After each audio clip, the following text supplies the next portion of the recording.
retomar esta segunda conferencia, se llama Impases clínicos en la vacilación entre sonido y sentido.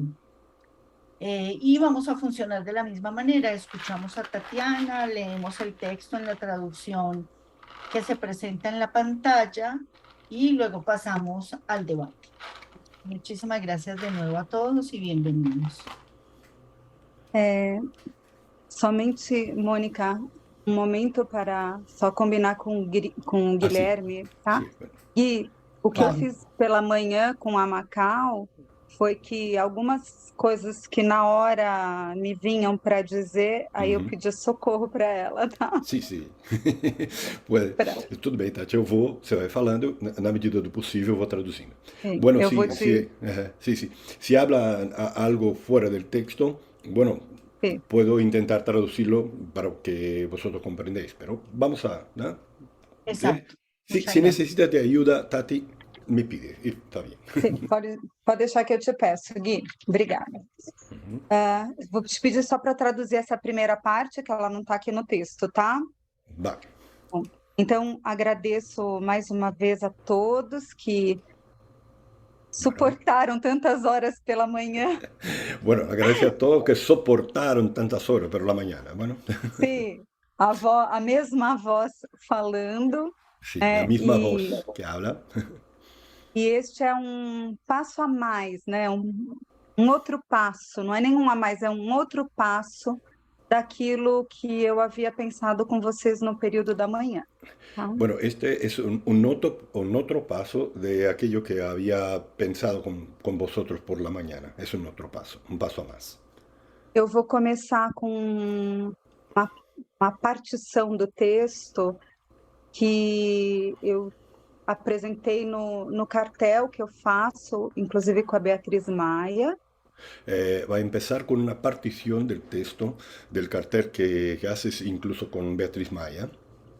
E que responde ou que põe uma questão na questão que a Cláudia fez pela manhã. Que pone una cuestión sobre la cuestión que Claudia ha hecho por la mañana. E aí depois eu começo especialmente o texto. Né? Sí. Y después empieza especialmente el texto. Vamos a... E aí a pergunta que a Ana trouxe também, ao final, eu já marquei, ao final eu tento falar um pouco. Sí, la pregunta de Ana también por fin va a hablar un poco de ella. Bom, graças a todos. Amam. Passes clínicos na hesitação entre som e sentido. Sim. Então, não sou poeta, acho que está na tradução, né? Não sou poeta, senão um poema, e que se escreve apesar de ter jeito de ser um sujeito. Produzo, então, uma escansão. Parte 1, né? Não sou poeta, senão poema. Lacan se poemiza de si mesmo. É assim que leio esta frase-verso tão complexa, pronunciada no prefácio à edição inglesa do Seminário 11, de 76. Tenho me debatido com a sutileza do que é considerado poesia em sua diferença com o poema. Para tanto, na abertura da frase-verso de Lacan, não sou poeta, senão poema, convoco em minhas elucubrações novamente Otávio Paz, em seu magistral texto O Arco e a Lira. Embora não haja sequer indícios de que Lacan tenha lido Paz, ou mesmo o inverso, há neles uma congruência intelectual do que seria o pensamento do seu tempo, do seu espaço, seja pela conversa com os surrealistas, ou mesmo com a cultura, e especialmente a poesia oriental. Então, um ponto de união aí entre o Paz e o Lacan. Acho que, não sei se precisa traduzir, Gui. poderes es un punto de conexión entre paz y Lacan. Bueno, Nessa aposta, chamo o poeta para me auxiliar na escrita do que pretendo novamente esboçar. E um pouco que a Mônica me trouxe até. A poesia é, segundo Otávio Paz, conhecimento, revolução, diálogo com a ausência, epifania, presença, expressão histórica, sublimação, arte de falar, loucura, retorno à infância, visão, música. Essas são algumas construções de Paz sobre o tema. O poeta, segundo ele, é o fio condutor e transformador da corrente poética. Enquanto isso, o poema, para o escritor mexicano, é o caracol. Eu já disse pela manhã sobre essa ideia do caracol. Caracol onde ressoa a música do mundo. E os metros e as rimas são apenas correspondências, ecos da harmonia universal. O poema é uma obra, uma criação. Cada poema é único, irredutível e inigualável, sendo que um poema sempre remete a um outro poema. Então, parto dessas considerações para diluir as confusões que a frase e verso de Lacan produz recorrentemente, sobretudo aos desavisados que supõem que ao fim de uma análise se deve produzir poesia. Não é disso que se trata. Com Paz, fica esboçada uma distinção mínima, eu diria, entre poesia e poema. E no resgate de Jacobson, o tema da função poética será necessário para contemplar a frase de Lacan. Tá? Então, a primeira parte da frase, não sou poeta, senão poema. Agora, a segunda frase, a segunda parte, o item 2, não sou poeta, senão poema, e que se escreve.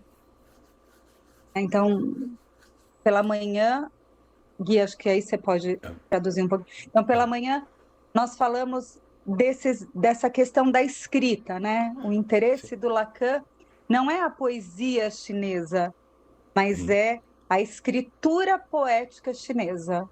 Bueno, por la mañana hablamos de este interés de Lacan por la poesía y por la escritura de la poesía. El interés de Lacan no es en la poesía china, pero la escritura de la poesía.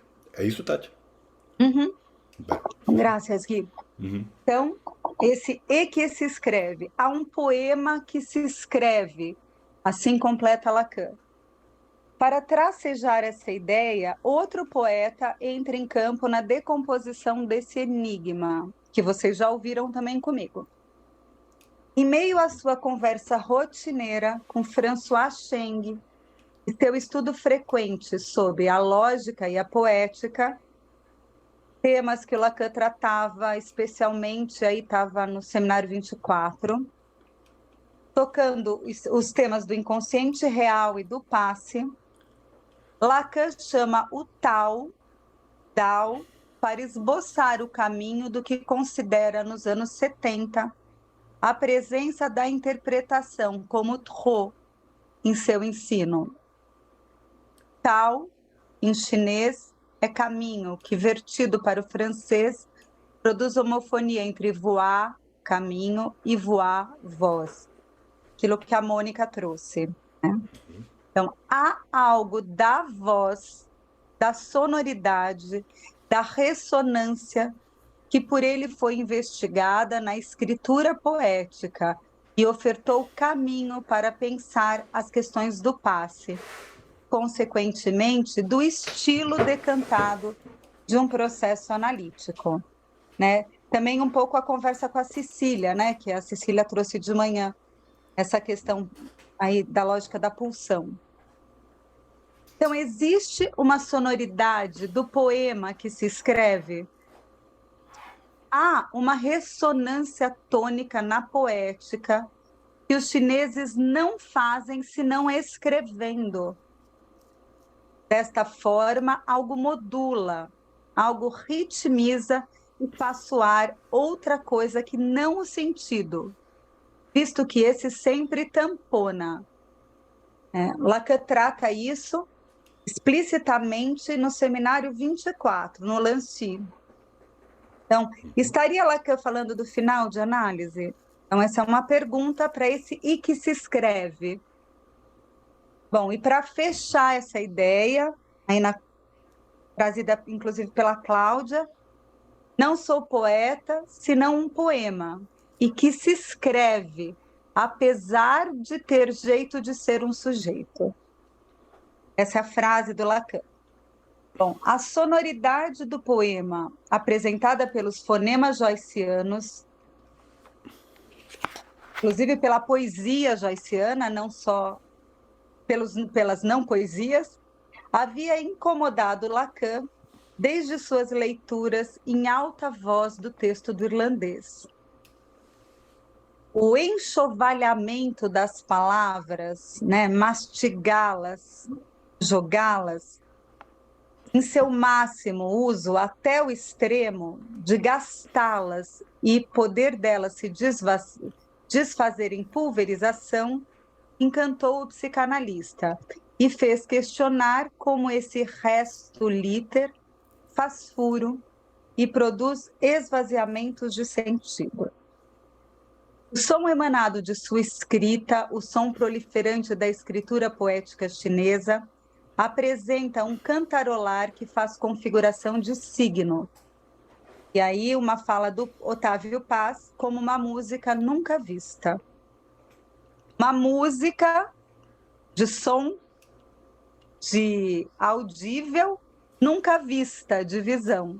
Se puder traduzir, Gui, essa introdução do olhar e da audição. Qual é a frase, Tati? Só repete para mim.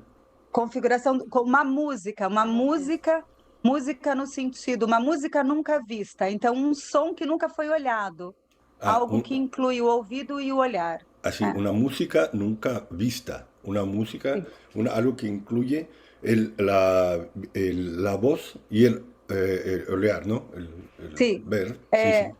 Como eu falei de manhã sobre o seminário 11, que acho que a gente tem uma referência do olhar o inaudível e ouvir o invisível.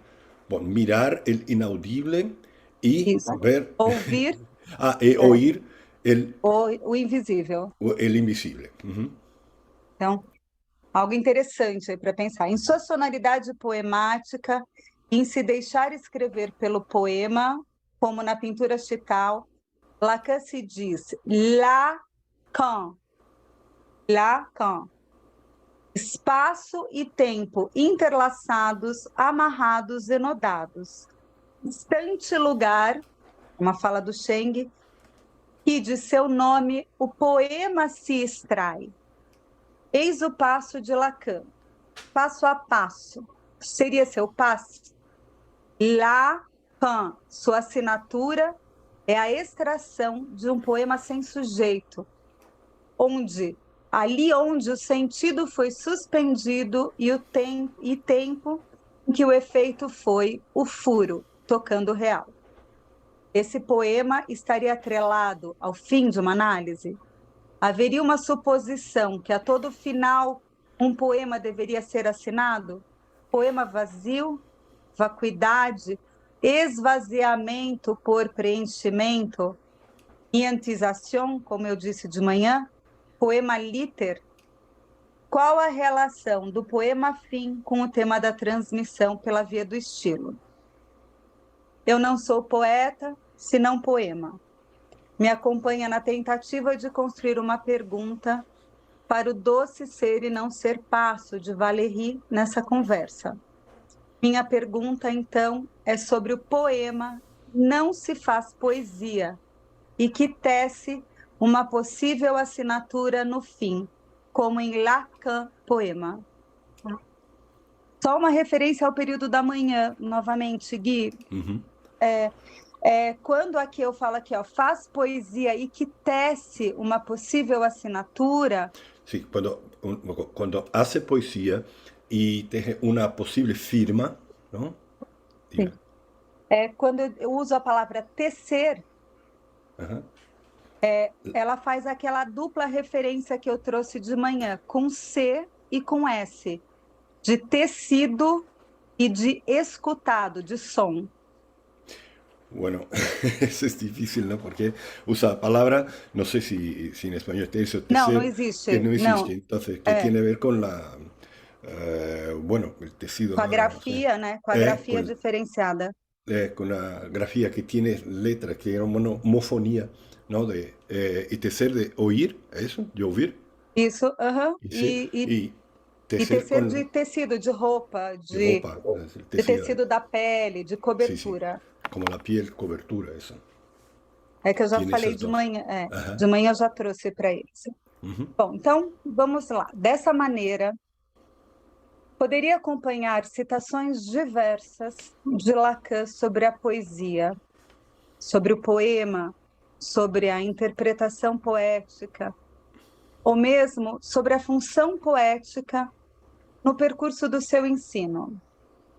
Variações do tema surgem desde a análise como disparatada da poesia, que é o que o Lacan fala no Seminário 1, análise e poesia não tem nada a ver, até a assertiva cirúrgica de que toda interpretação deve ser poética, Seminário 24.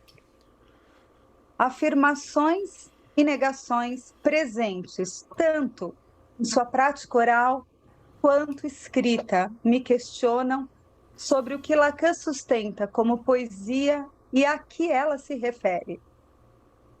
Então, como um caracol, novamente, assim como nos ensinou o Paz, tentarei fazer um exercício partindo de alguns autores fundamentais para o texto lacaniano, em um esgarçamento dessa presença, no intuito único de tocar e sustentar a proposta da proximidade do poema ao fim de uma análise.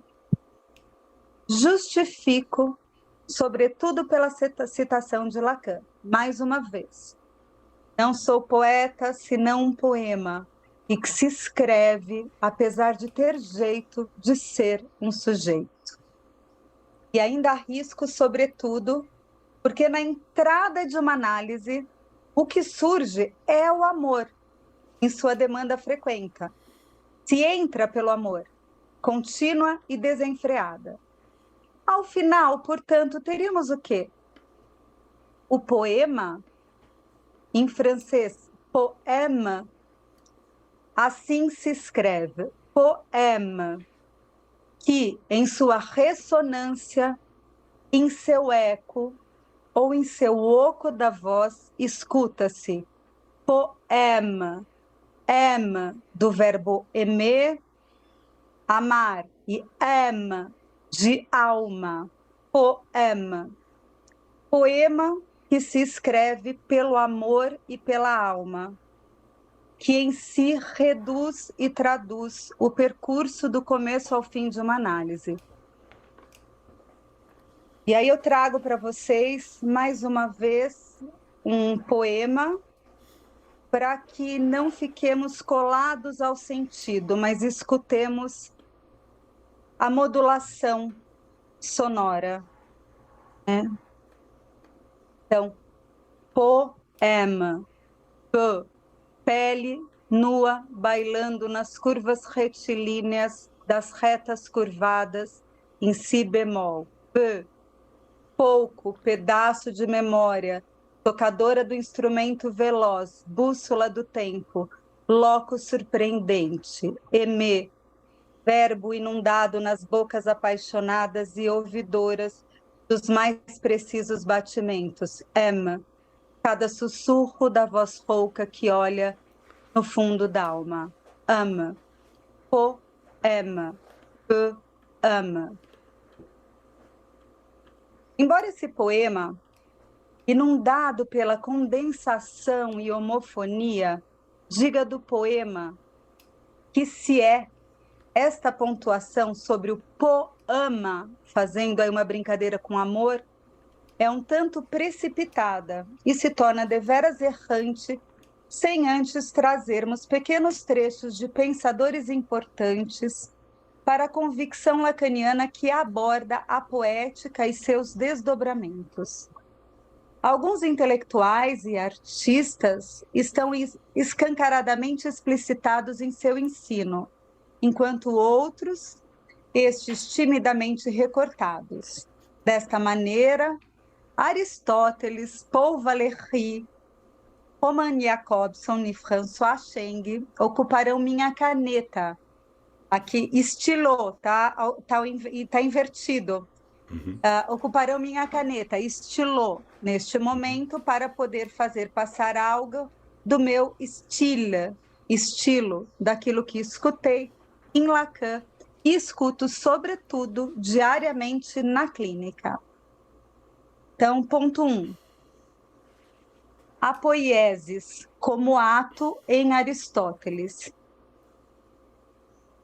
Iniciar por Aristóteles já me coloca um problema na porta de entrada, qual seja a densidade interpretativa dos conceitos apresentados em sua poética, 335 anos antes de Cristo.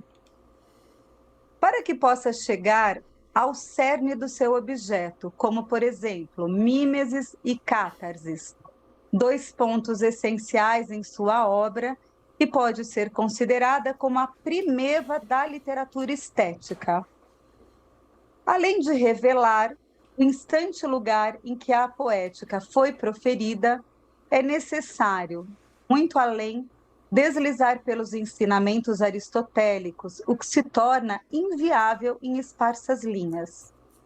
Desta forma, assumo o risco, mesmo assim, de buscar uma extração daquilo que, com o filósofo, sonoriza no ensino de Lacan, ou seja, evidenciar seus reflexos especulares. Para tanto, basta transitar, então, pela relação direta entre tragédia e poesia. Transmitida oralmente, a tragédia comporta tanto a identidade de um povo, assim como as informações político-sociais que são memorizadas e seguem em seu pronunciamento por séculos. Mônica, o ritmo tá bom? Quer que eu vá mais devagar? Tá bom? Tá. A poética é uma produção sobre a arte e seus aspectos mais refinados. Todavia, toda arte recebe a desígnia de ser imitação, diferenciada apenas quanto aos meios, aos objetos e os seus modos de paródia. A tragédia, uma arte por excelência, mimeticamente imita os homens mais elevados intelectualmente. Enquanto isso, a comédia cuida das imitações da ordinariedade e da irrelevância de cada qual. Vimos isso lá com as nuvens do Aristófanes, né? A história dos gases. Bom, Aristóteles dedica vasta narrativa para distinguir epopeia de tragédia, sendo a preambular uma imitação de termos sérios em um verso extenso e sem demarcação temporal, e a posterior, tragédia, portanto, delineada por uma temporalidade solar pareada aos ciclos da natureza. Há 6 partes que subdividem tragédia em sua especificidade, a saber, a fábula ou trama, os personagens, a elocução ou dicção, o pensamento, o espetáculo e a melodia. Deste modo, nesta fábula trágica, o poeta deve descrever que poderia ter ocorrido ou que é possível ou necessário.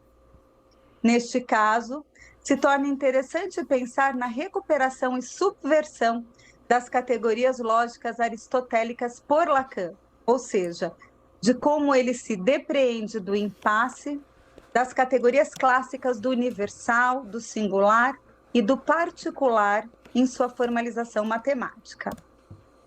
Com o psicanalista, pensa-se o necessário como o que não cessa de se escrever e o possível, o que cessa de se escrever. O poeta, nessa toada, deve imitar proposições universais para não cair em eventos episódicos e banalizar a tragédia por ele tecida. A poesia, caso especial da tragédia, carrega em si uma função social precisa, responsável pelo legado cultural em sua conservação e manutenção, e ainda pelos códigos de conduta públicos, nomos e privados, etos, é também a forma de comunicação do conhecimento, que se pode expressar através de ações nobres ou inferiores.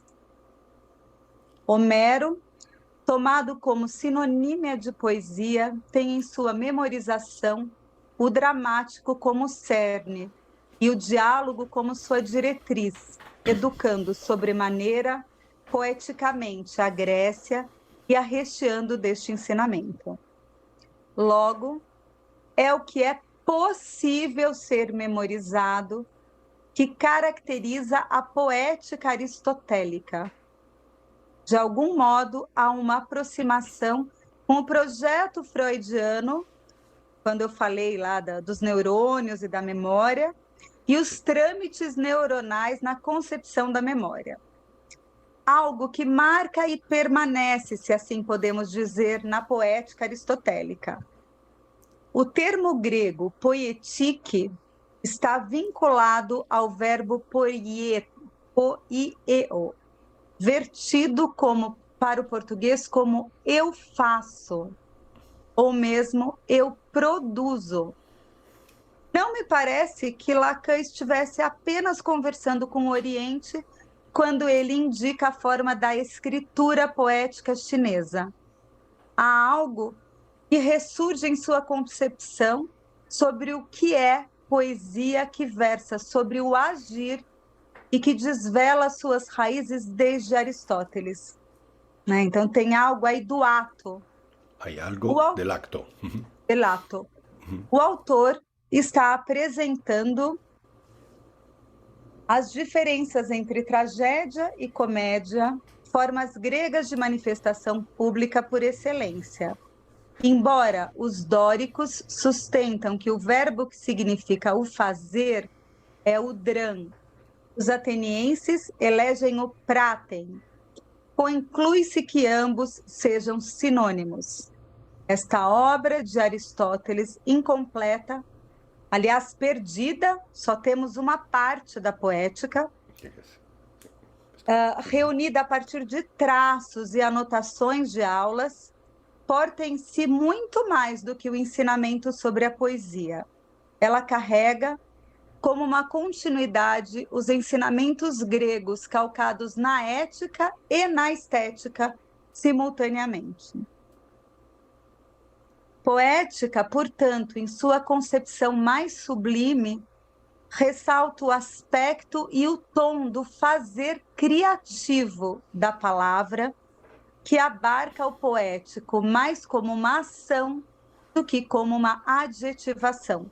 Isso é bem importante, o poético como ação. El poético como acción. Poiesis é verbo que endereça para o ato da tessitura, da produção e, sobretudo, da criação. Então, uma citação do Aristóteles, né? Uma citação da escuta dele. O elemento mais importante é a trama dos fatos, pois o texto não é imitação de homens, mas de ações e de vida, da felicidade. Infelicidade, mas felicidade, ou infelicidade, reside na ação, e a própria finalidade da vida é uma ação, não uma qualidade. Logo, poetar, ou ainda poemar, carrega o ato em seu pronunciamento. Deste feito, como as ondas do mar, constrói danças frequentes e despassadas, ora avança, ora regride. Ora prima pela delicadeza, ora se desfaz no estrondo, mas persiste. Poemar é um estado das palavras, sua modalidade ressoante, assim como Aristóteles dedica seu item sobre a dicção. Então, ele diz que a dicção produz sonoridade e ressonância. Poemar é um trabalho com as palavras, com suas costuras e alinhavos, e menos amarrada com o texto. Então, é muito mais, como o Andrés falou de manhã, o gesto, né? Es más Eu como ouvia Andrea, resto. como Andrea había hablado por la mañana del gesto, ¿no? Del lanzar, ¿no? Sim, que eu ouvia resto como resíduo. Né? Sí. Que Porque, oía como resto, ¿no? Como basura, ¿no? Sí, residuo. cabe nessa ingênua apresentação elencar pontos que nos servirão de chave de leitura em Lacan sobre a poesia que nos faz acordar. Gui, eu vou te pedir para traduzir agora, tá? Tá, vamos a ver. Porque o Lacan vai dizer, em alguns momentos do ensinamento dele, Sí, que porque a Lacan va a poesia, decir en algún momento de su enseñanza que a poesia faz dormir, la poesía hace dormir. por conta dessa convocação como seducere, né? Por cuenta de la convocación como seducere, pero seducción, ¿no? El Sim, como seducere, sedução, que como seduz, né, como os marujos, que seduz inebriados pelo canto da sereia. como los marineros, ¿no? Inebriados por el canto de las sirenas. Sim, que adormecem, né? Se lançam ao mar, Que se morrem. duermen y se lanzan al mar. Então, num determinado momento, o Lacan fala disso. E eu vou tentar extrair com vocês uma outra possibilidade da poesia que nos faz acordar. Entonces, en determinado momento Lacan habla de eso, ¿no? De esto de dormir, ¿no? De seducir, y va a intentar hacer ahora una otra manera de entender la poesía, como que nos puede hacer despertar, ¿no? ¿no? Então, graças, Gui. Nada. Os primeiros passos aristotélicos enfatizam a poética como relativa à oralidade, à memorização e à transmissibilidade de aspectos de uma determinada cultura. Para tanto, é pelo agir, inevitavelmente, essa experiência acontece. Lacan, lendo Freud, foi além dele em diversas direções, mas, sobremaneira, em sua ruptura com a Sociedade Psicanalítica de Paris, decorrente de aspectos relativos à formação do analista, ele recomenda, em função e campo da fala e da linguagem na psicanálise, sobre o conjunto de matérias ou mesmo disciplinas do saber se deve enfrentar, que um psicanalista deve enfrentar.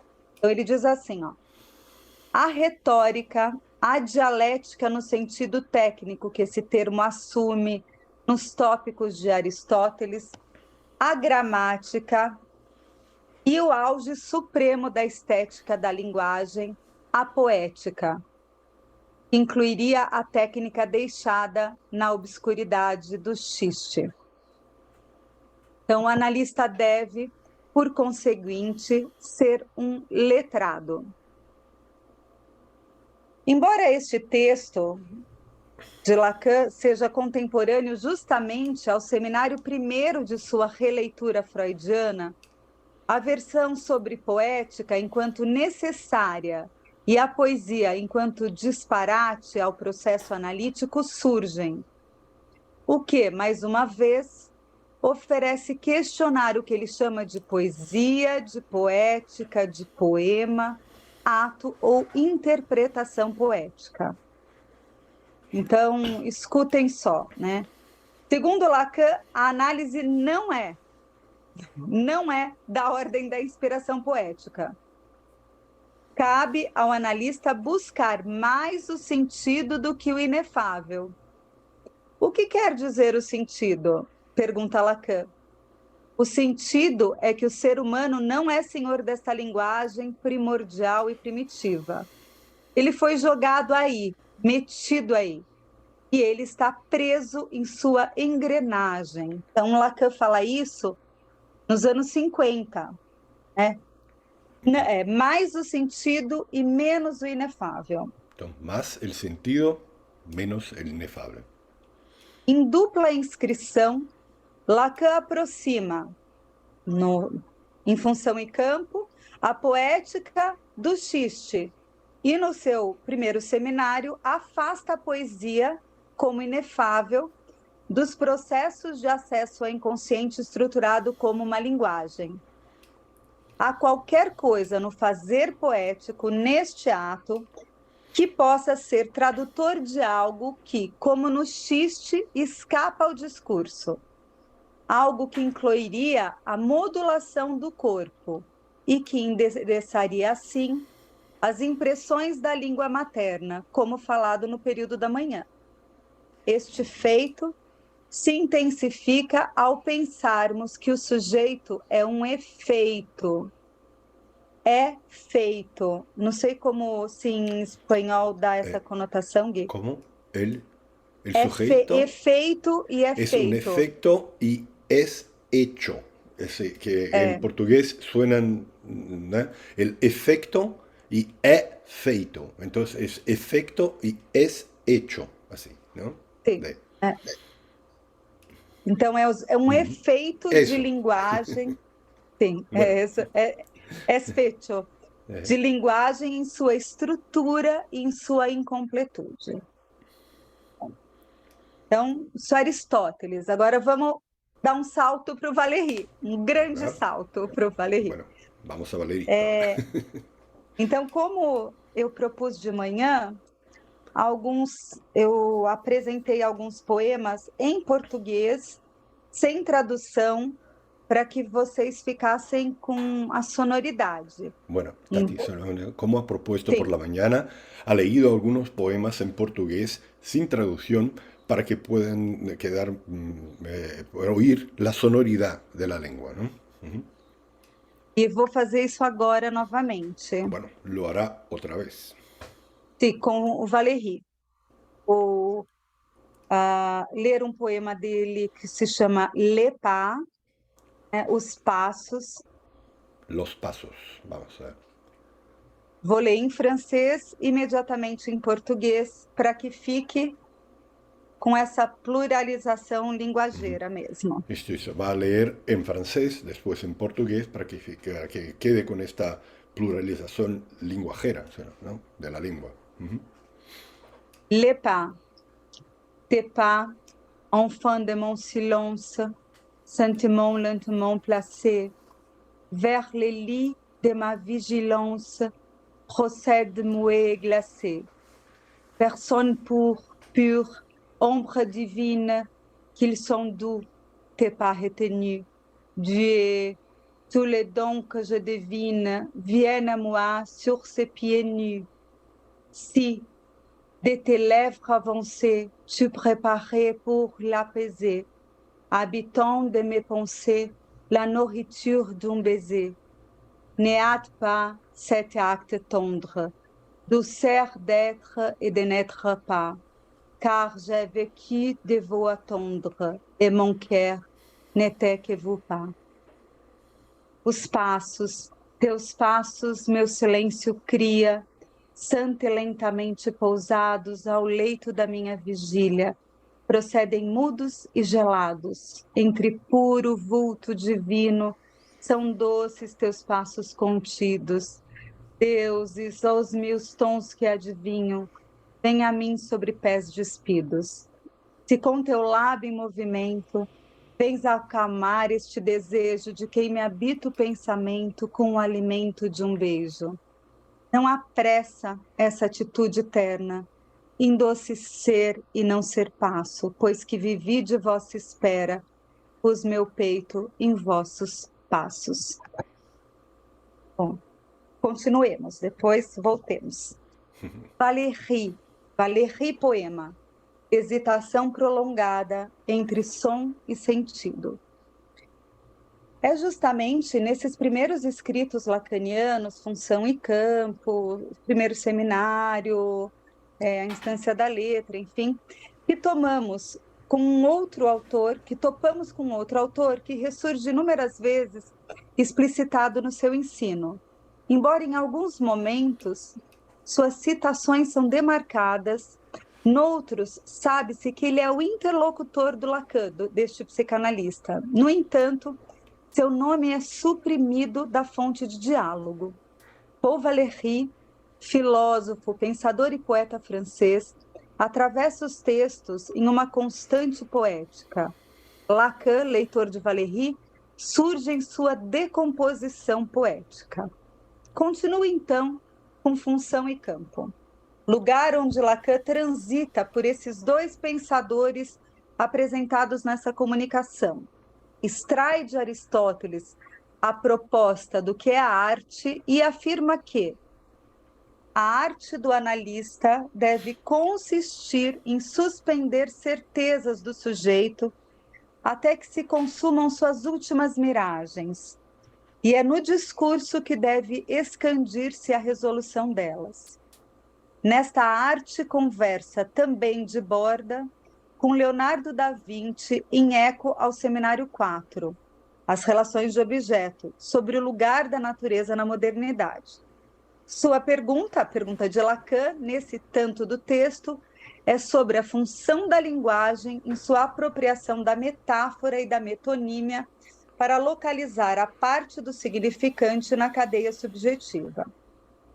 Deste feito, deslocando-se das funções do eu enquanto moi, se aproxima do je para traçar seu postulado sobre o inconsciente estruturado como uma linguagem.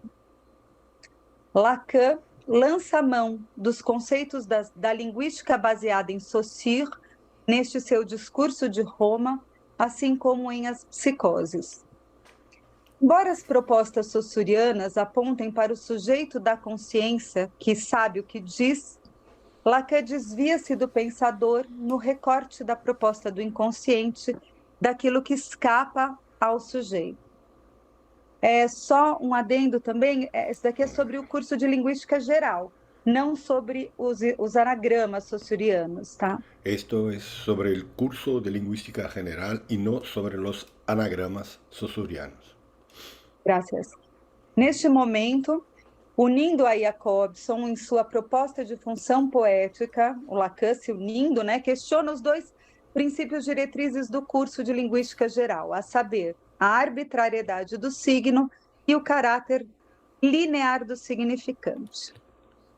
Então, neste tanto do texto, ele está às voltas com o mecanismo do sonho. E aí é que eu faço uma relação com a poesia. Então, que são... Desculpa, Gui. No. Hace una relación con poesía. Bueno, poema. Que são a condensação e o deslocamento. Vendo que Verdichtung, condensação, porta em si Dichtung, poesia, por condensar em si mesmo a Dichtung, indica a conaturalidade do mecanismo com a poesia, até o ponto de envolver a função tradicional dessa. Isso é o Lacan fala em 1966. Deve ser Dichtung, Eu não sei falar alemão, desculpem. Bueno, y eso tampoco, ¿no?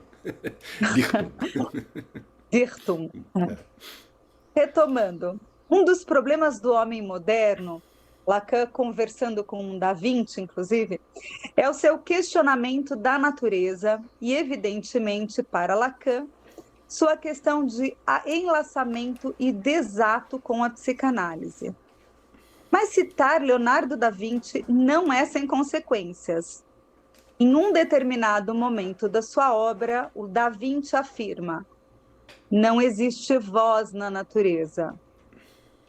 O que nos interessa é, sobremaneira, a passagem que Lacan faz dessa conversa com a natureza, trazendo a matemática e sua formalização científica, para que no item subsequente ele abra com o epígrafe do poema Pitia de Valéry.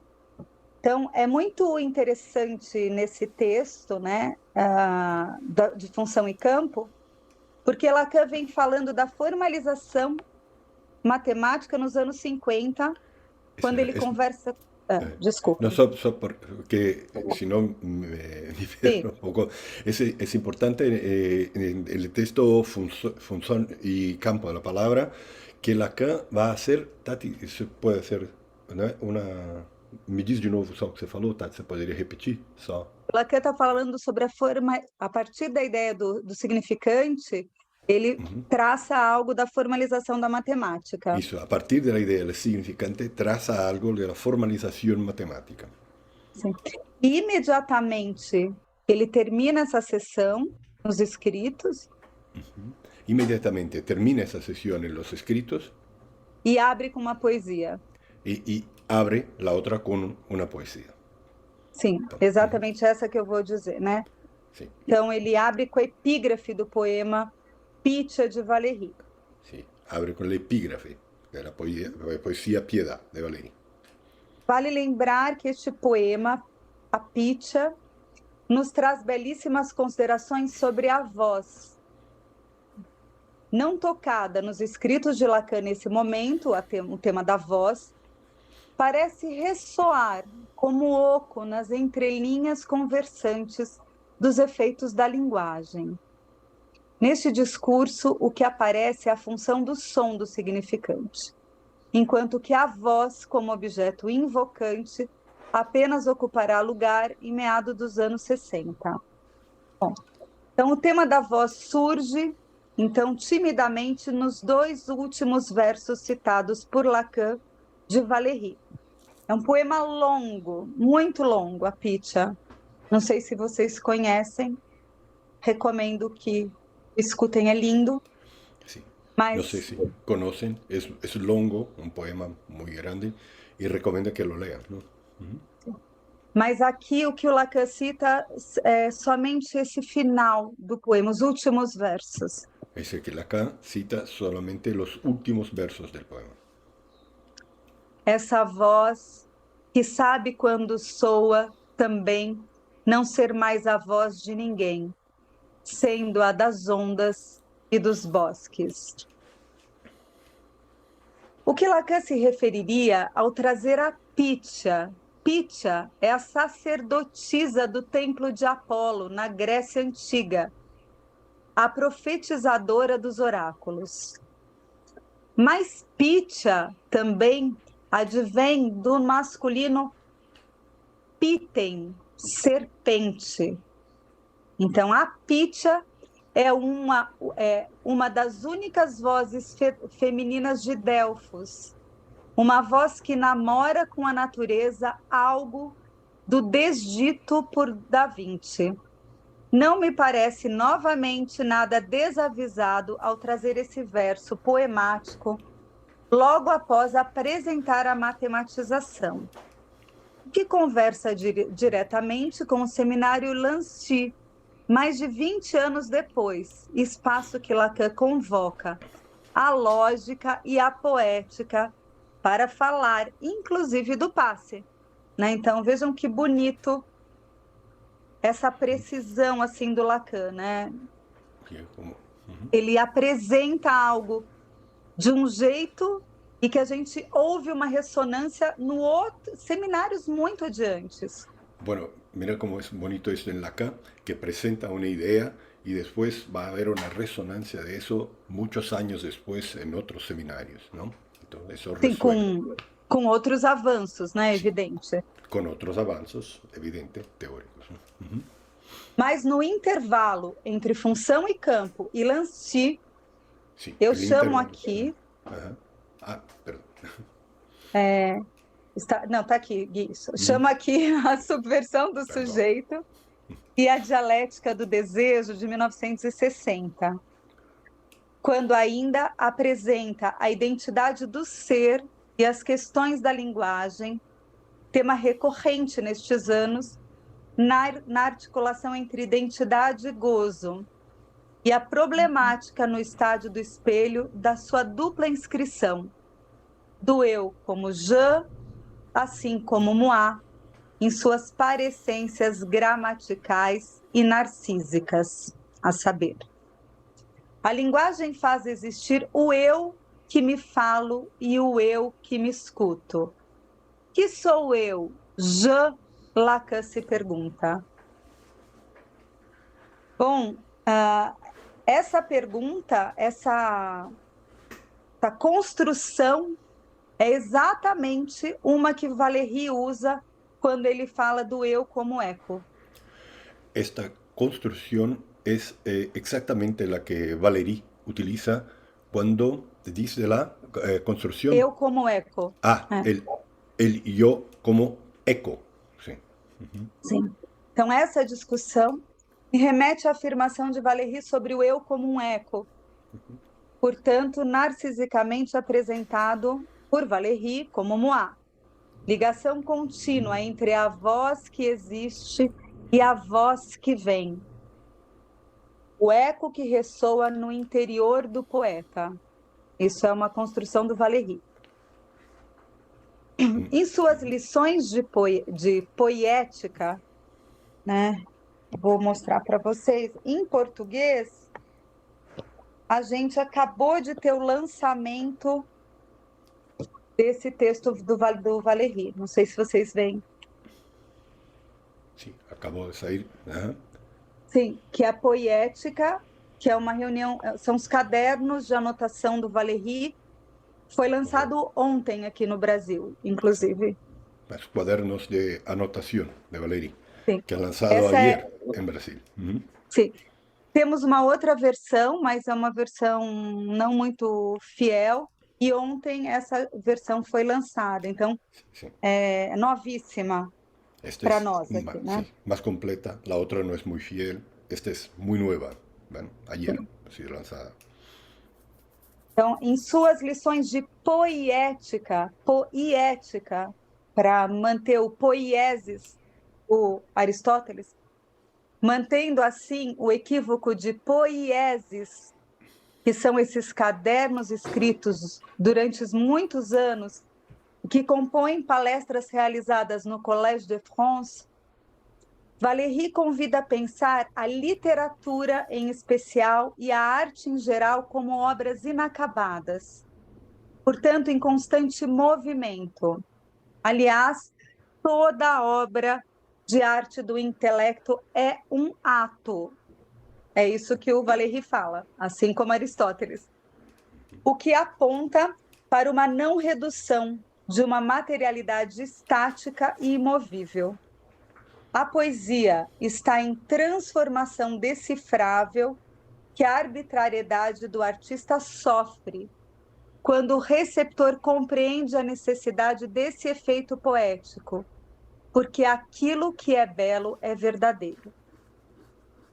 Toda obra é um ato e, como ato, apresenta-se em transformação. É o que Valéry nos ensina com todo o seu rigor e precisão, como pensamento da humanidade e de sua relação com a natureza. Ao tratar do ato criativo, da criação, o autor salienta que a inteligibilidade da poesia é por sua arte que restitui a emoção poética fora das condições naturais e sob o artifício da linguagem. Então tem que ver com efeito, né? A restituição da emoção poética, com efeito, né? Que em espanhol Isso. não equivoca. Tiene a ver con el efecto, el es hecho, ¿no? Bueno, en español no equivoca, no hay, pero...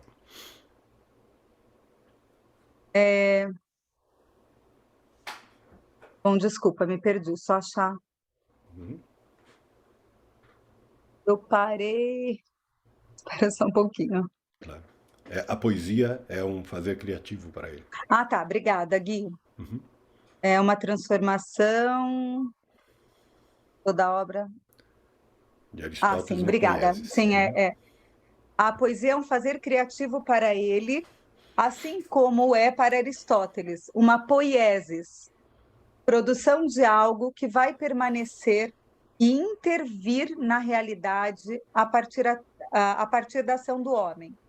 Todavia, na poética valeriana, o destaque é sobre a ação de fazer o poema, ato que seduz o poeta, ou seja, o feitio é seu feitiço, seu inebriamento, o manuseio das palavras, o desenho das letras repetidas, as rimas cosidas, as paragens, as entonações, as modulações, o ritmo e seu silêncio em hesitação. É o ato, como ato que envolve o poeta e pressupõe sua própria poética. A execução é o seu próprio poema. Então, o agir é seu próprio poema e seu endereçamento. Assim como uma carta lettre, que importa menos pelo seu conteúdo, mas mais pela sua execução, reviramento, percurso e destinatário. Na produção de uma obra, a ação se encontra com a experiência do indefinível, do inefável e do indecidível, e decanta como poesia, que é, segundo Valéry, né, o que é poesia para ele? É a hesitação prolongada entre o som e o sentido. Um poema não se pode reduzir justamente porque não se resume uma melodia, mas inversamente, ele é a própria redução do seu efeito.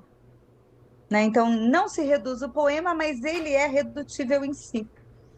Em sua hesitação, em seu intervalo, intermeio, é que tanto sua sonoridade representativa do esvaziamento do sentido surge, quanto sua busca por significação, o significado veiculado.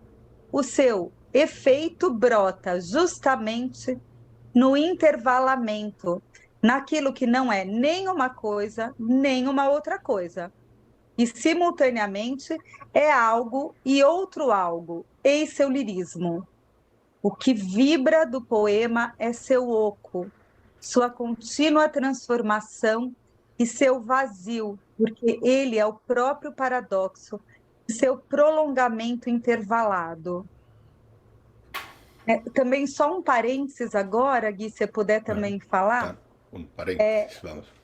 Essa construção também é interessante para pensarmos o que o Lacan vai trabalhar um pouco mais adiante, bem mais adiante, né? Com a questão da lógica que nós podemos ver como uma lógica paracompleta ou paraconsistente.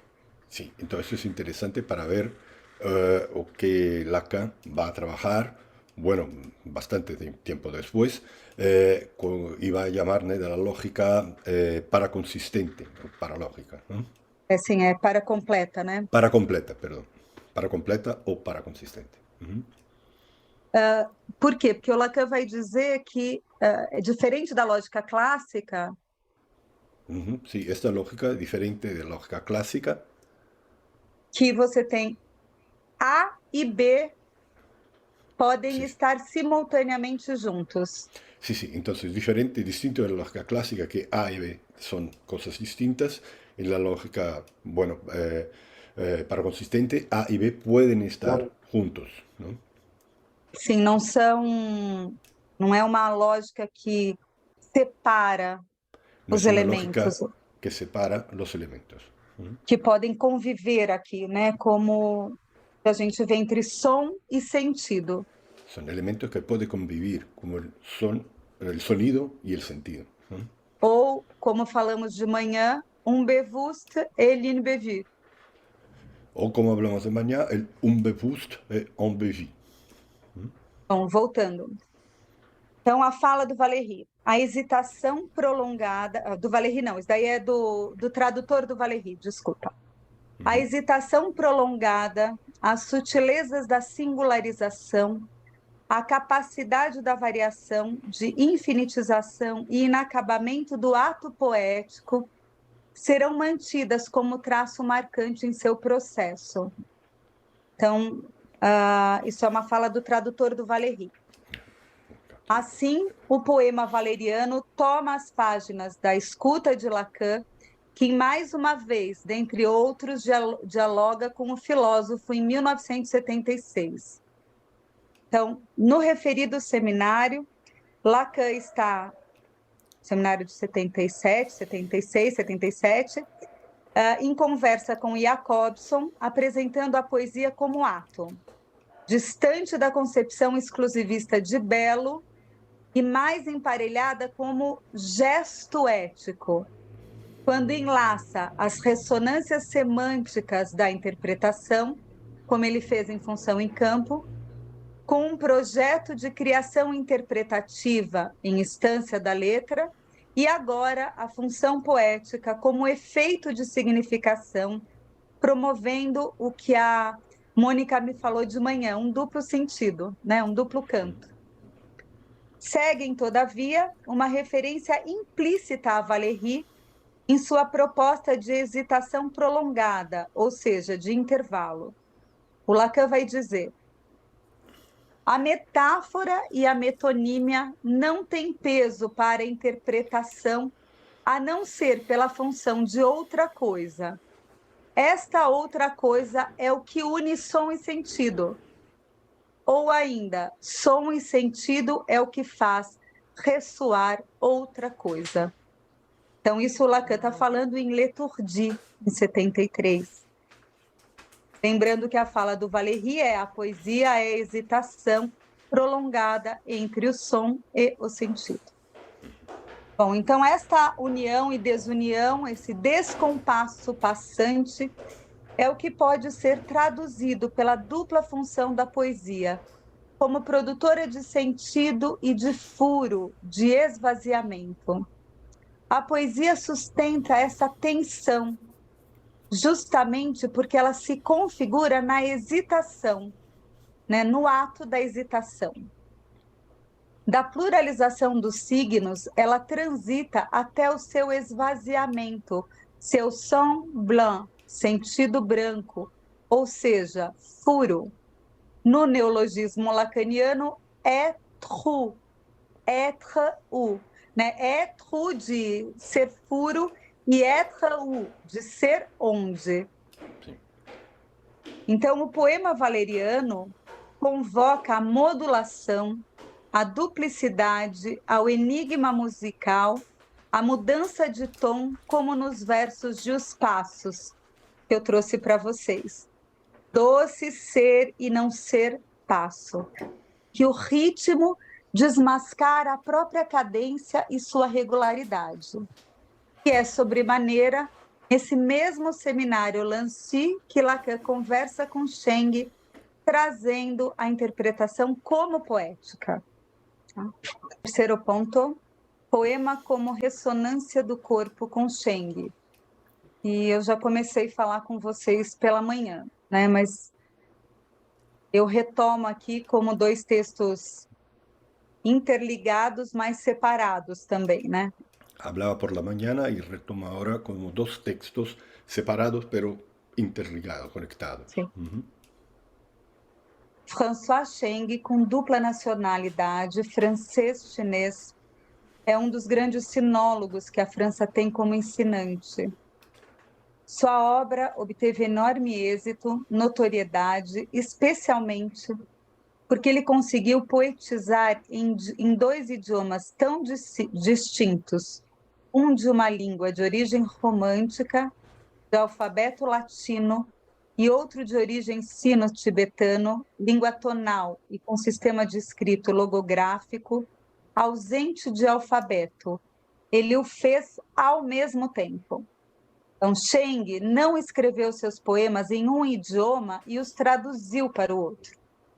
O que fez foi poetizar em 2 idiomas diferentes, cantarolar em duas linguagens, produzindo um duplo canto de 2 vertentes civilizatórias. Lacan o influenciou e, simultaneamente, ele foi tocado por Cheng num duplo encontro.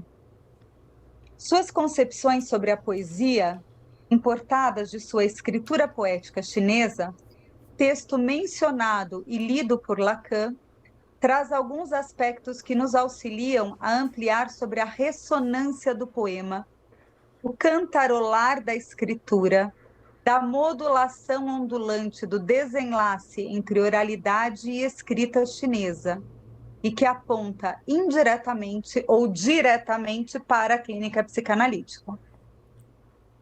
No Brasil, como eu disse para vocês, contamos com uma reunião de poemas, uma belíssima apresentação da vida e da obra de Cheng, publicada pela Ateliê Editorial de 2011, como tradução, cronologia, introdução de Bruno Palma, chamado Duplo Canto e Outros Poemas. Então, o Palma, esse autor, lendo Le Livre du Vide Médian, de Cheng, recorta algo da poesia. E ele diz assim, ó: a propósito da poesia e da pintura chinesa, o propósito é de acuar, traquer, mistério do incessante intercâmbio entre as grandes entidades, é claro, entre o céu e a terra, entre a montanha e o mar, entre o vale e as nuvens, entre as árvores e os rochedos, mas também entre as coisas aparentemente mínimas e furtivas, não menos iluminantes, entre um raio de luz do poente que se demora e o murmurinho musgoso que é tão só expectação, entre as folhas da bananeira sequiosas, de canto e a chegada da chuva benéfica, entre a borboleta que fecha um instante as asas e as anêmonas que desdobram suas pétalas, entre o galho farto de seiva e o pássaro pousado nele que, sentido o irreprimível impulso, lança seu grito. Então, a poesia tem que ver com esse entre, inclusive. La A poesía China com tiene a ver, perdón, la poesía tiene a ver con este entre, esto que está en el espacio entre los... esse intervalo. El intervalo, sí. A China, com sua tradição de milênios de literatura, história e artes em geral, dentre elas inúmeros poetas com diferentes tradições e formações, resulta no que ele apresenta em seu Dialoga. Uma poesia em que o poeta, por processos de elipse e de alusão, entregando-se ao jogo de metáforas, que suscita a ressonância do não dito, faz viver uma experiência de vacuidade. Isso tanto no nível dos sinais ideográficos, quanto no de sua consciência. E através dessa experiência, entre uma íntima comunhão com os elementos do universo vivo, né? Também mais um adendo, Gui. Vocês escutam como é interessante pensar nessa referência a como Lacan começa a Literatura Terra, inclusive? ¿Saben? Ven que interesante pensar de esta manera, como Lacan empieza a escribir Literatura Terra, incluso, desta referência. Lembrando que o Lacan estudava já o chinês e estava aí em momentos de conversa com Cheng. Sí, sí, recordando que Lacan incluso ya estudiaba en esta época el chino y estaba en charlas, ¿no? En conversaciones con Cheng. Então, essa experiência de vacuidade Eu acho que foi a Ana que me perguntou de manhã, perguntando sobre a questão do vazio e do esvaziamento. Vou falar um pouco agora, depois eu falo um pouquinho mais. Bom, mas essa experiência da vacuidade, que é uma característica do Zen, que pode ser representada pela palavra neantização, um esvaziamento por preenchimento. É o que encontramos como ponto comum entre a poesia francesa e sua influência de Mallarmé e a poesia chinesa, e que nós vimos também com o poema concreto do Augusto de Campos. Que vieron con el poema concreto de Augusto de Campos, por la mañana, creo. Há uma outra característica da poesia chinesa, que é a passagem do não ter ao não ser, sendo que quem opera essa passagem do não ser para o ser é o que eles chamam de o sopro. No entanto, antes de aceder ao ser, ao ver e ao poder de cantar, é preciso que o sujeito conheça uma sorte do seu apagamento, effacement, apagamento de si mesmo. É preciso apagar, diluir, para aceder em sua ressonância no corpo. São ensinamentos decantados da escritura poética chinesa. Assim, o conceito bipolar de vazio cheio se realiza mediante figuras como a elipse, a alusão, metáfora, metonímia mitológica, etc., ou ritmos e palavras adequados, e sua distribuição no espaço-tempo do poema. Ideografado pelos traços essenciais, buscam as essências e marcas impostas arbitrariamente. O poema se dispõe a uma diversidade de sentidos, direções e significados extremamente ricos e poeticamente, como diz Cheng.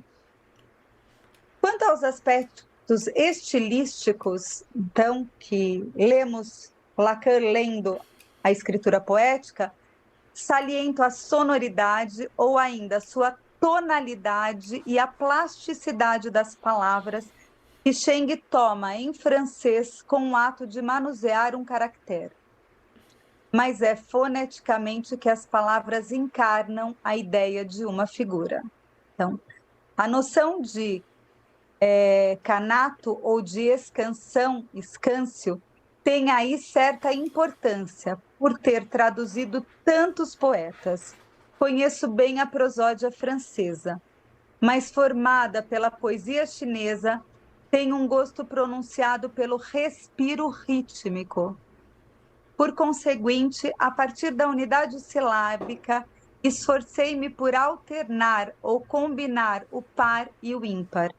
No que diz respeito aos efeitos fônicos, creio ter um ouvido bastante fino para a música dos franceses. Mas ainda, na poesia chinesa, em sua escritura, além da modulação, da ressonância, do esvaziamento de sentido, há a pausa, a espera, o silêncio, que retroativamente oferecem tom ao poema. Eu vou reler esse poema que eu trouxe para vocês. Gui, se você puder traduzir essa parte. Así se va a leer una otra vez el poema que ha traído para vosotros. Você consegue compartilhar se eu mandar por... Não, né? ¿Eu? Sim, você. Não, acho que não. Só um minuto. É que eu esqueci de tirar uma foto, mas eu vou mostrar para vocês. Só um minuto. Ó, quero só mostrar para vocês isso daqui, ó, que a Beatriz tinha me perguntado de manhã. Dá para ver? Vocês conseguem? Está bem pequenininho. Tenta. Você quer ver o desenho, Tati? É isso? Só esse desenho aqui, ó. Tá vendo? Ó? Parece um S. Sim. Siembra como se fuera a letra S, não? Assim. Sim. Então, este poema, eu vou explicar, vou falar para vocês essas letras que aparecem no poema aqui, ó. Sí. tá? Que é um pouco o que a Beatriz me pediu com outro poema. Bueno, entienden, eso va a mostrar cómo se hace con las letras y por este trazado, ¿no? Ese trazo que Sim, hace como si fuera un 8, ¿no? Sí. o que se repete. Eu vou, Así, não lo que se precisa do repite. desenho. Então, voltando ao texto, né? Então, o poema.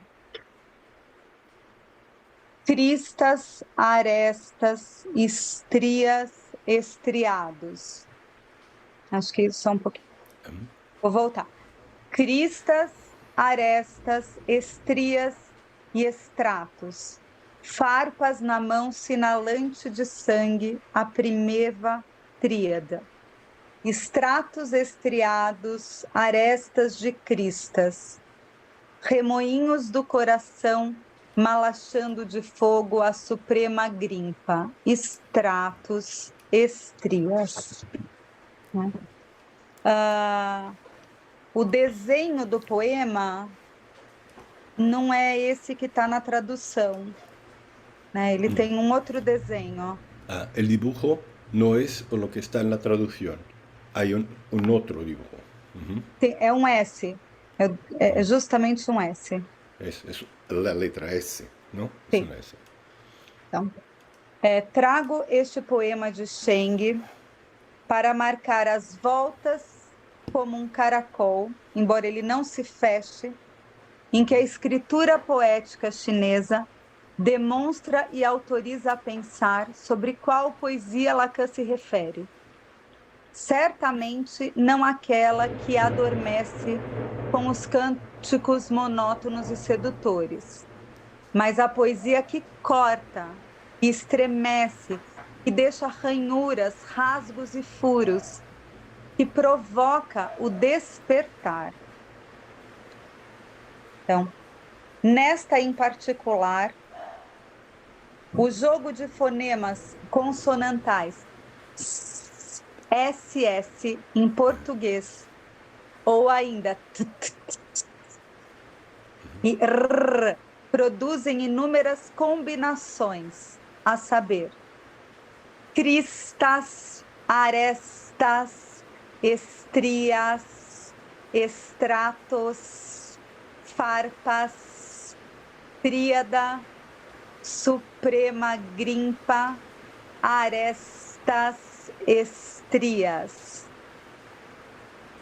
O poema faz um desenho em que as linhas fazem rimas. Os 2 primeiros versos rimam com o 5º e o 6º.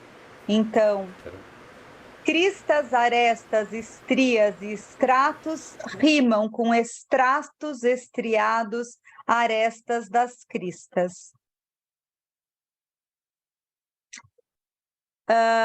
Os 2 primeiros rimam com o 5º e o 6º, e com o 9º e o 10º, que é estratos e estrias, arestas, cristas.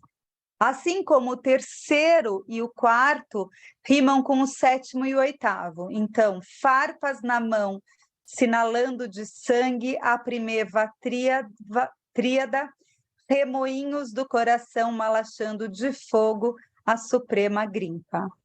Então, este poema, como um exemplo, é ronronante e modulante quanto ao tom e ao ritmo. Então, como um espiral, ele cresce e ele decresce, como um S. Ao final, ele inverte o começo e ele sonoriza o silêncio. Né? No poema escrito originalmente, Gui, se puder traduzir? Sí. El poema escrito originalmente. Ele tem um intervalo no final do poema. Tiene un intervalo, né? Quer mostrar, Tati, de novo, que agora está com a... Mas não vai ficar muito. A linha é maior que o intervalo. Há um intervalo aí, não? Entre as frases. Então, e aí uma certa sonorização do silêncio. Há uma sonorização do silêncio. O ponto final é inexistente, nesse poema, além, evidentemente, do enunciado do vocabulário que primeva tríada aponta para a concepção taoísta de yin, yang e vazio mediano, ou confucionista de céu, terra e homem. Então, há pequenos intervalos entre os versos, denotando pausas, hesitações, palavras que não seguem o fluxo linear da forma, compõem desenhos nas linhas do papel e que somente a voz alta traceja. O poema é volteio, é sopro e é furo, né? E nós temos um autor brasileiro, não sei se vocês conhecem, que é o Guimarães Rosa. Tenemos un autor brasileño, no sé si lo conocen, es Guimarães Rosa, que também ele faz essas intervalações, essas alusões, essas inversões, que hace né? también esas inversiones, alusiones, intervalos entre las palabras. Que é importante lê-lo em voz alta. Que es importante leerlo en voz alta, ¿no? E para, inclusive, produzir homofonias. Sí, para que se escuchen las homofonías, ¿no? Como na clínica, né? Como en la escucha clínica también. Bom, então 4. Poema Lacan, doce ser e não ser passo. Com L'Institut que cède l'inbevu c'est l'amour, fica demonstrado que a poesia, enquanto interpretação, sustentaria, a partir da escritura poética chinesa, o efeito de furo que revelaria o real. Até com o próprio título, L'Institut que cède l'inbevu c'est l'amour. A gente escande. Lacan envia um bilhete a Cheng após a leitura de uma de suas obras e escreve para o Cheng: toda linguagem analítica deve ser poética. Então, aqui, o próprio título do seminário porta em si aspectos homofônicos e condensatórios, tonaliza ritmos e modula silêncios ressonantes no corpo. L'Institut que cède l'inbevu c'est l'amour. L'Institut que cède l'inbevu c'est l'amour. Lacan não era poeta suficiente, ou melhor, não foi suficientemente poeta. Pas poète, poeta ser. Talvez porque être où, ser onde, que desliza homofonicamente para être é furo. Être é furo e être ser onde. Não era poeta, mas ele nasceu poema, em seu tom lalante. Ou seja, o poema a que Lacan se refere é o poema furante, que produz ravinamento no ato mesmo de sua edificação. Se faz rasgo e é marcado pela hesitação, pelo silêncio, pelo intervalo. Lacan não é um poeta, mas um poema que se escreve em seus furos. No folheto que Lacan endereça a Vapereau, ele caminha um passo a mais do que em seu prefácio de 76. Não sou poeta, sou poema, e que se escreve apesar de ser ali um sujeito. Ele se diz nascido poema e ainda pas poète, o que denota a produção de um xiste homofônico. Pas poète é um poema witz, um poema blitz, como raio do inconsciente no real. Faz furo. Isso é uma fala do Busserru, quando ele esteve em São Paulo, numa apresentação dele. Bom, e de start, seu furo salta quando ele escreve la fin, em uma assinatura que endereça ao espaço e ao tempo, na expressão de François Cheng, um instante lugar, em uma palavra intervalada pelo hífen, produzindo hesitação e paragem. Lacan. Uma assinatura ateia que não quer dizer nada, mas se diz pelo poema que se faz, um passe pelo furo. Então, novamente a pergunta, não seria sobre o passe, a escrita interpretante do poema? Lacan condensa som e sentido, buscando na escritura poética chinesa, não sem a poiesis aristotélica, não sem a hesitação valeriana, não sem a função poética, a ressonância do corpo. É sobre o contraponto tônico, sobre a modulação, sobre o canto do poema sem poeta, derivado do saber sem sujeito do inconsciente, que o passe ou que o passo é uma poiesis. A poesia da dinastia Tang é uma escrita cantada, onde o poeta respira o vazio entre as palavras, fazendo que no próprio poema circule um sopro. Ele nos interpreta apontando para o poema como um caracol, em que os significantes dançam entre som e significado, articulando o toro do corpo ao toro da fala, produzindo étru, furo, um poema assinado, esvaziado de sentido, passe pelo real. Eis o poema do fim. Poama, que modela tons, é se virar com seu santoma, savoir-faire, porque ao final é isso. Ao final da análise, um poema se faz. Ou como escrevi acima, um poama, ali onde há homofonia entre ame, do verbo aimer em francês, aime, de alma, peu, de pouco, e peu, de pele. Ali onde há condensação, né? O Lacan vai usar essa palavra no seminário 23. Condensação se faz em ato, poema, no pouco de pele, no amar a alma, no que resta de sua história e que se faz ronronar, transformante em cada tom da língua. Condensação, uma dança. Bom, e para a gente fechar, né, essa falação toda, né, recorro tão somente para finalizar a um analisante de voz baixa, de olhar vago, com perdas pandêmicas que obturaram suas forças entusiasmáticas e que em seu estrangeirismo de país e de desconhecimento deste outro que se tornou, se lança à análise. Escuto em seus intervalos figuras sonoras que dirão de seus pulsamentos.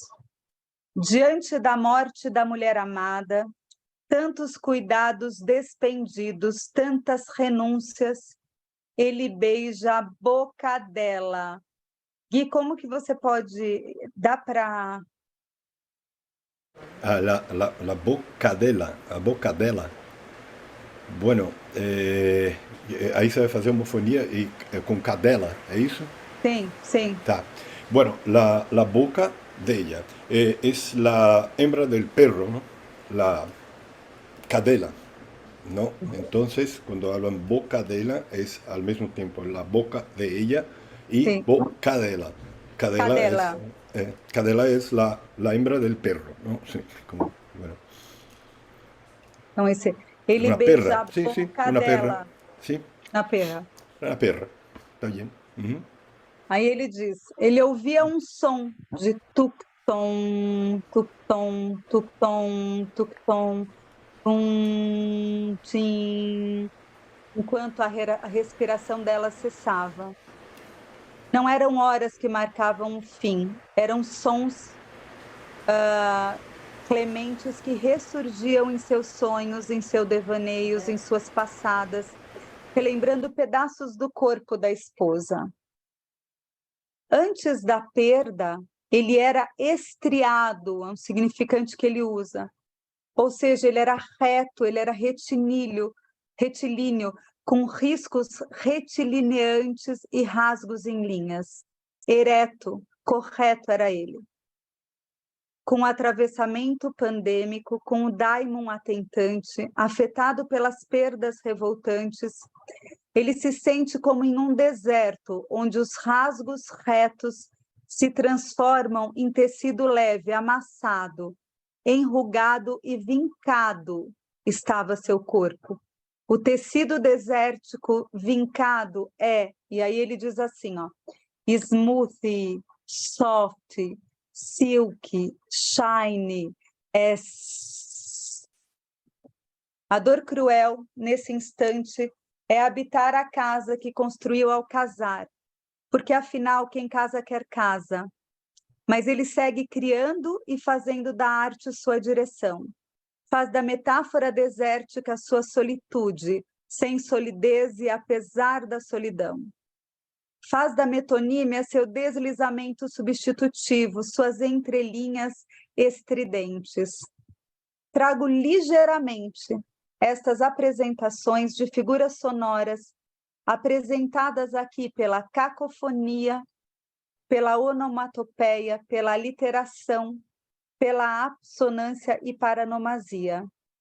São recursos linguageiros que convocaram meus orifícios auditivos ao escutamento nas homofonias, nas homonímias, nas rimas e nas melodias, nos tons, na soprância intervalar das palavras em que o ruído mecânico, eletrônico desaparece e resta a dança do som emanada por quem fala. Então, diluindo isso. Cacofonicamente, o amor não é somente beatitude, pode ser cadela. Né? Aí eu não sei como é que tá, Gui. Puede ser perra, ¿no? Como pode ser. Puede ser, la beatitud puede ser una perra también, ¿no? Por la homofonía, boca dela, ¿no? Em espanhol, cadela pode ser promíscua também? Creo que sí. Bueno, pueden decirlo vos. Sí, en español también tiene esa significación. Perra también de ser promiscua, ¿no? Una persona. ¿Eh? Sí, también tiene esa connotación. También, sí. Sim, tá bem. Então, vale. Então, o amor não é somente beatitude, pode ser cadela, pode ser promíscuo, profano, pode ser violento. Como balbucios infantis, a onomatopeia toma lugar naquilo que inominavelmente as palavras podem habitar. Então, o som, tuk-tom, é o tom do horror que o assola. Na sua mais discreta aliteração, ele cospe reto com um trava-línguas, convidando o analista para auscultar seus enigmas. Então, em outro idioma, chama ao ter sido assonante nas consoantes que em consonância se repetem. Resta, todavia, uma paranomasia dar um outro lugar à sua casa. Interpretada também, mas interpelada por esse trovão, vão de intervalo, analisante, em seu estrondo pandêmico, resgato com Lacan a afirmação que a busca do sentido, além de inebriar, fazer dormir, isso tampona. É preciso resgatar, então, para acordar, o cantarolamento das palavras, sua ressonância que está localizada nos vãos, nos intervalos, nessas valas essenciais aos processos analíticos. A dança sonora, com dançação, que foi encoberta pelas maquinarias, né, do efeito pandêmico, né, da virtualidade, se abre na medida em que nossa escuta cuidadosa segue a ambiguidade proposta pela função poética introduzida na linguística por Jacobson. A função poética projeta o princípio da equivalência do eixo da seleção paradigmático sobre o eixo da combinação sintagmático. Em outras palavras, há uma projeção nesta função entre o ponto-lugar que as palavras podem ocupar em uma frase e com elas podem produzir outras com analogia do radical, com o prefixo, com o sufixo. Na poesia, por exemplo, o eixo paradigmático se sobrepõe. Nos poemas, em que a sonoridade é convocada a um certo fluxo verbal, intervalar como no tempo musical. Desta forma, este vão provocado pelo bramido analisante nos leva a traduzir o desenho solvejante tão imprescindível à clínica, demarcando sua função poética. Dos ecos do sentido aos esvaziamentos ocos dos ruídos, ficamos com o trovejareante do inconsciente lalante. Ele era estriado, riscado, sulcado, com linhas retas e contínuas, infinitizáveis. Em seu trovão de buraco, de furo, desacelerou e resultou-se em enveludado como o mar, torto como os tecidos que podem ser tecidos musicais. Aí aquilo que eu disse do tecido, né, Gui? Lo que había dicho del tejido, ¿no? Do som, né? El sonido del tejido, sí. O que lhe resta é o tempo fluido no escuro, onde surge a luz e onde há som. No resgate da função poética, lemos a poesia ressonante do corpo, capturamos assim, nos ruídos estrondosos, sujeitos pulsantes que ressurgem no intervalamento entre o som e o sentido, entre o furo e sua potência de sentido. O analista escuta tons, silêncios e palavras para que não ensurdeça com o tinido do canto das sereias, seja este convocante ao mar ou convocando ao amar, que a polifonia se faça na ressonância dos corpos. Ru, pão, puro, pão. Bom, é isso.